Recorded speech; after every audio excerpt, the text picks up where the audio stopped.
Hi everyone! So, ako'y muling namang nagbabalik. Ayan. So, this is a quick video lang kasi gusto ko lang ipakita sa inyo kung ano yung nakuha ko nitong nakaraang Pasko. So, huwag na tayong magpaligoy-ligoy pa. Una-una kong gusto ko ipakita sa inyo ay itong tumbler. Itong tumbler from Kuya Chris. Ayan. So, color pink siya.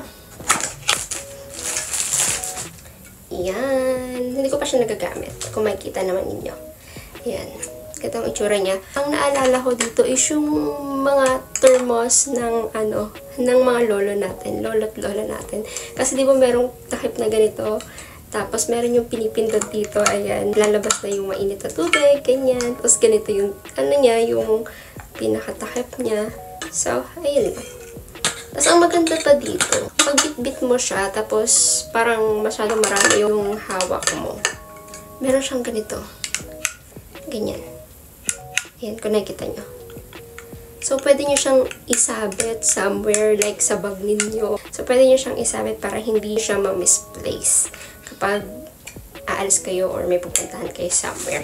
Ayan. So, ang next naman natin ay itong chocolate, baliktad. Itong Lindor or yung Lind chocolate from Catalan family. Ayan. Thank you so much dito. Actually, nabawasan ko na to. Ganito yung itsura niya sa loob. Ganito pa.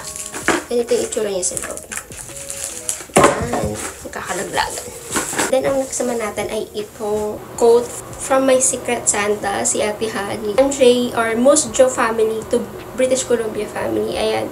Kasi kami lang din yun nandito dito. So, nag-Secret Santa kami. Tapos, ang nakabulot sa akin si Ate Hani. So, ito yung niya, yung gift niya sa akin. Ito ay from Rothschild. Tama ba?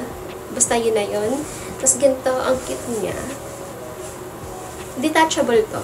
Itong fur niya sa taas. So, kung hindi mo feel na may pa-fur, yan, pwede mo siyang tanggalin. Nakabotones lang siya. Ayan. Tapos, yung texture ng pinaka-coat niya, parang alam niyo yung sa Pasko, ano ba yung pinagsasabit? Basta ganyan yung niya, kasi may pa-gold. Kung nakikita niyo, may pa-gold siya. Nung lalabahan ko, natatakot ako kasi baka magtanggal-tanggal yung gold niya. Pero sa awa naman ng Diyos ay hindi siya natanggal. And then, ang gusto ko pa dito ay may papacket siya. Ayan, sino yun? Sino yung packet niya? Ayan. May packet siya. So, diba? Super nice. Nasuot ko na to actually. Ayan. So, ganito yung itsura niya. Long coat siya hanggang bintik ko or basta below the knee. Parang ganun. Parang long dress kapag sinuot ko. Parang ganun yung itsura niya. So, ayan. Super nice. And warm din siya. Hi everyone! So, mag-job tayo sa video na to kasi hindi ko ito na isama sa what I've got for Christmas. So, ito yung itong mug na to from my Mama Jackie. Ayan. Siya kasi yung nakabunot sa akin sa Secret Santa namin sa work. Ito yung niya sa akin, yung mug. Ayan. Gamit na gamit ko siya kasi ginagamit ko siya dito sa bahay. Very cute siya. Tapos dito siya nakalagay sa box na to. And then, ito, gift card from our district manager. So, jump na tayo sa original video.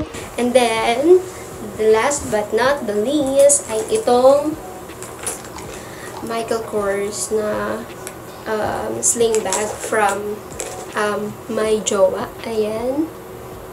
Ayan.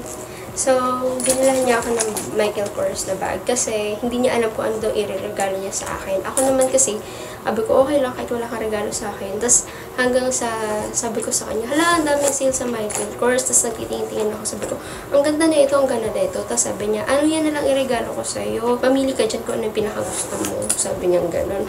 Eh, lahat naman yun, nung nandoon, parang lahat ng gusto ko, gusto niya rin para sa akin. Ewan ko, nagaganda siya sa mga taste ko pagdating sa mga bagay-bagay. So, ito, yung napili namin kasi yung iba biglang nag-out of stock kasi ang tagal kong mag-decide, to be honest. Kasi ayaw nga magpabili sa kanya ng kahit anong regalo.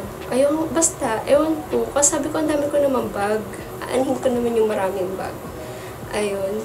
Tapos sabi niya, ayaw niya nang wala siyang gift sa akin. So, sabi ko, sige na nga. Sabi niya, yung black na lang para pag judge na ako, pwede ko rin magamit. So, nagustuhan pa namin dito.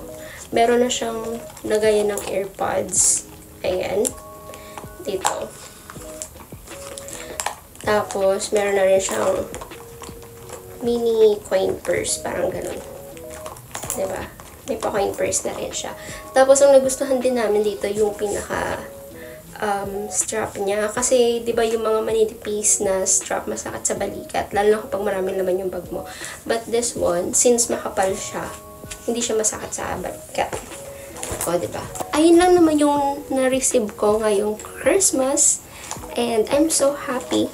Which is, hindi mo naman ina-expect na may mga magre-regalo sa'yo. But, yeah, thank you po sa mga nagregalo. So, ayun lang. Hanggang dito lang. Thank you for watching, guys. See you next time. Bye! Peace out! God bless us all. And, mwah!